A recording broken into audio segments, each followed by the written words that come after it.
We ended the last lecture on this episode of the Machine That Changed the World documentary, the Paperback Computer, by introducing the microprocessor, invented by Intel under the direction of Robert Noyce.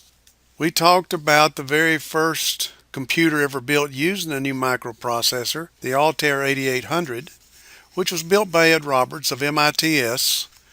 Ed Roberts is now a medical doctor in Georgia. Now we will move to a very exciting time in the history of the computer when the technology truly becomes accessible to the average person, the 1970s. After Robert's Altair 8800 created a global interest in microcomputers, tech clubs began to sprout all over the country. The most famous of those was the Homebrew Club in Northern California, where local hobbyists would bring their creations to show and sell. This is where these two guys become recognized for their work, Steve Jobs and Stephen Wozniak. In the upper photo, Jobs is on the left and Wozniak is on the right. These young men had been friends for a long time and had built a number of electronic devices, including their first micro, the Apple. The new computer was very well received, so much so that they were encouraged to set up their own company to actually sell the assembled Apple II. They asked this man, Mike Markkula, to help them. Mr. Markkula had retired at 32 after making millions with Fairchild Semiconductor and Intel. Isn't it interesting how these two companies keep coming up in our study of the history of the computer? Mr. Markkula brought his business expertise and his money along to become a one-third owner of the Apple Computer Company and helped these two guys turn this company into one of the fastest growing companies in history. The company has gone through peaks and valleys over the years and today offers a wide range of products, not only computers but smartphones, tablets, MP3 players, and more.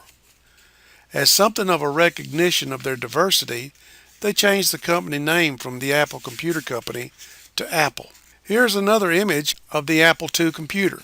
As one who has owned several of these machines, I can tell you that we thought they were great at the time.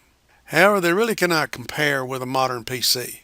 My Apple II Plus had 48K of RAM. That's enough memory to hold 48,000 characters and could process 1 million instructions a second.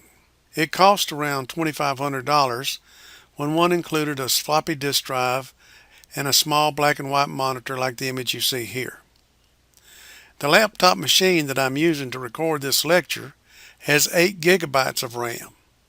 That's 8 billion characters of memory. And it can process around 3 billion instructions a second. And it costs almost a third less than that old Apple, and this laptop includes a large solid-state drive and a 12-inch high-resolution color screen. Interestingly, the Apple floppy drive cost $545 at the time.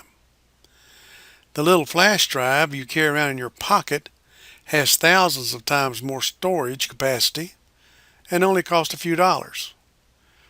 All that said, the Apple II was a wonderful machine in its day.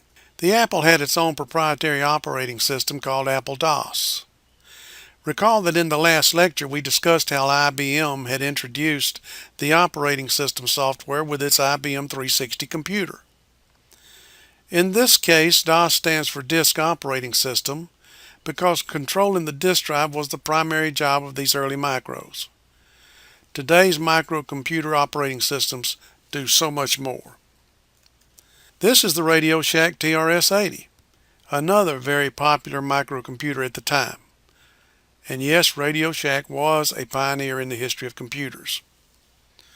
The TRS-80 had its own operating system called TRS-DOS or TRIS-DOS. However, both the Apple and the Radio Shack could be loaded with another operating system, CP/M, by Digital Research. CP/M was considered to be more of a business operating system in the 70s and was also very popular. And then in 1980, IBM used the Little Tramp as its spokesman to introduce the new IBM PC. The machine was an instant success.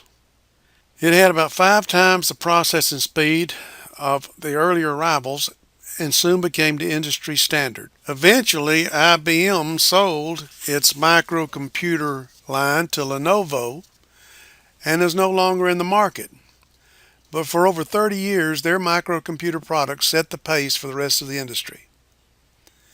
IBM's operating system, PC-DOS, was provided by Microsoft and eventually morphed into the generic Microsoft MS-DOS operating system, which then evolved into the Windows operating system with its graphical user interface. That is the most common operating system in use today. There's an interesting story about the search for an operating system for the IBM PC. IBM did not consider the small computer for the home and small business to have much profit potential, so they didn't want to do a great deal of research and development on related products. So they were outsourcing such products as basic interpreters and operating system software and so on. They had already hired Microsoft to provide the basic interpreter for the new computer.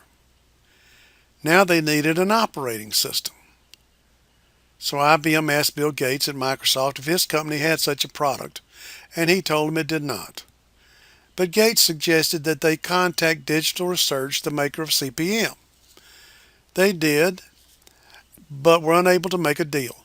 So they went back to Gates for another recommendation. This time he told them that Microsoft would take care of an operating system for them, and they reached an agreement that made Microsoft a very successful company. Then Gates and his partner, Paul Allen, went about searching for an operating system. They found one, QDOS, which was supposed to stand for Quick and Dirty Operating System. They found this operating system at the Seattle Computer Products Company in Washington, and according to the story, bought it for $50,000. Although another source said they paid $25,000 and then $50,000 more for the full rights to the operating system. $50,000 or $75,000, the numbers are relevant. That software that Microsoft bought became MS-DOS 1, and the rest is history. Windows is the most used operating system in the world, and both Bill Gates and Paul Allen have become very successful and wealthy businessmen and philanthropists. This is Bill Gates, one of the founding partners of Microsoft. He and his future partner, Paul Allen, became friends at the private school they attended. In school, they were involved in a variety of programming projects, becoming very proficient at coding computers. Bill, who was younger than Paul, attended Harvard after graduating from high school. Soon after, Paul, who had dropped out of college at Washington State, also moved to Boston to work as a programmer for Honeywell. And he convinced Bill to drop out of college also and join him in a project. That was the beginning of what would one day be called Microsoft. This is Paul Allen, the other founding member of Microsoft, who had also moved to Boston near Gates. While there, Paul read the popular electronics article about the Altair 8800. He showed it to Bill, who called him ITS, and made a deal for he and Paul to provide a basic interpreter for the new microcomputer. After forming Microsoft, they established a relationship with IBM. And one day he spotted a magazine announcing a new small computer called the Altair. He ran to show it to his friend Gates, then at Harvard.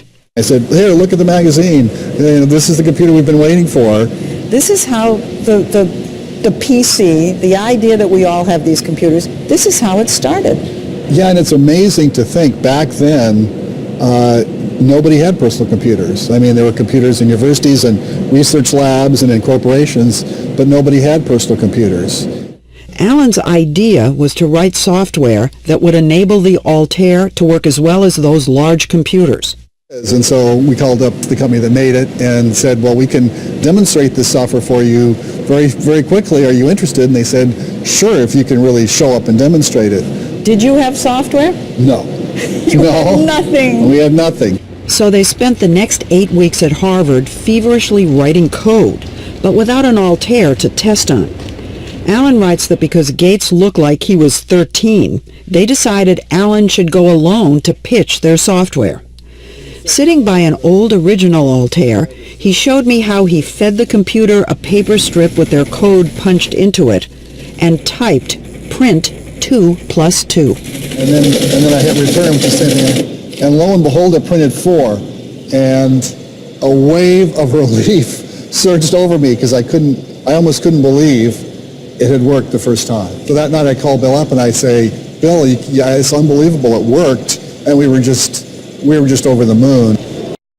That was Paul Allen. This is Mitch Kapoor, the creator of Lotus 123.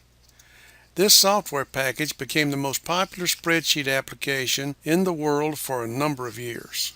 Mitch eventually sold Lotus to IBM, where they continued marketing the product for a long time. In addition, the company introduced another software package called Lotus Notes that IBM still sells. They've discontinued Lotus 123, although IBM still supports the product, at least at the time of this lecture. Although Lotus 123 was very popular and widely used spreadsheet package, it was not the first. That distinction goes to VisiCalc, a product created by a company called Software Arts in 1979. The product was bought by Lotus in 1985. Quite frankly, I give VisiCalc a lot of credit for the success of Apple. The Apple II computer was a great machine, as I've already stated, but it could be said that it was actually a geek gadget. I believe it was VisiCalc that took the Apple II off the geek's table and put it on the desk of middle management. Obviously, that was a much bigger market than the hobbyist market. Of course, you'd not be able to convince the geek nation of that. This is Jeff Raskin, one of the early employees of Apple Computer. He's not nearly as well known as some of the other people we've been discussing, but I have a reason for including him in this lecture. Jeff is the man who started the Macintosh project at Apple. Most people give credit to Steve Jobs for that, as well they should, since Jobs took it over and became the driving force behind the project. According to one source, Raskin's idea for the Macintosh was to create something more like one of these machines than a computer. He passed away a few years ago, so I don't know how much of the tablet, smartphone, etc. age that he saw, but I would imagine he'd have been taking some credit for it. Steve Jobs tried to kill the Macintosh project in favor of his Lisa project, but Mike Markula prevented it. So Steve simply merged the two and was the one who did the most to make the Macintosh the success it turned out to be. This is Chris Peters, one of the early employees with Microsoft. It's a stretch to include Chris among the likes of Sutherland, Job, and Gates, but my curiosity got the better of me when I saw this scene from the Paperback Computer episode that goes with this lecture.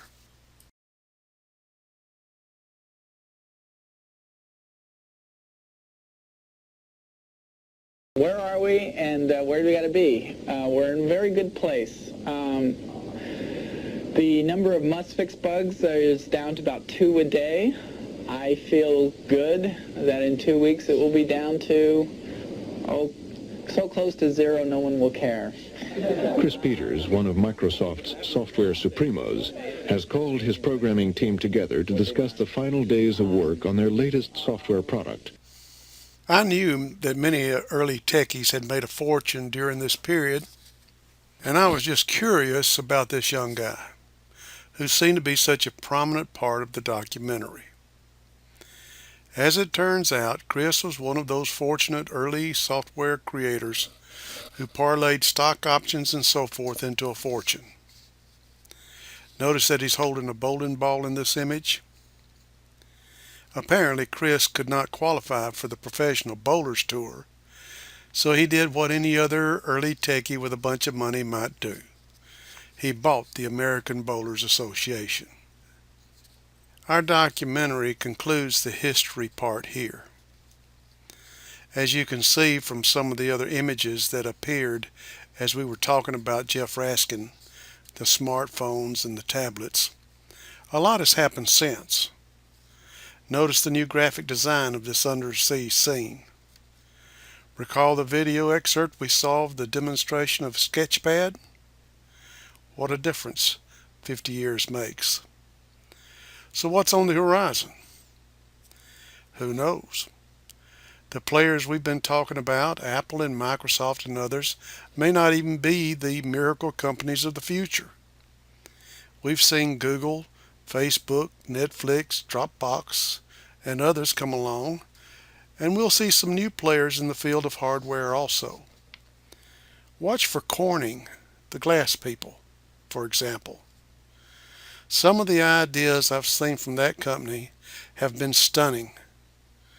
We may be interfacing with our coffee tables or window panes someday. All I can tell you is that I think we are going to be amazed. There are 2 more episodes in this documentary series on other issues pertaining to technology, artificial intelligence, social implications, and more. Our challenge when watching these is to learn how, or if, the theories that they had at the time that this video was made came to fruition. We will continue our examination of the Machine That Changed the World documentary in the next lecture.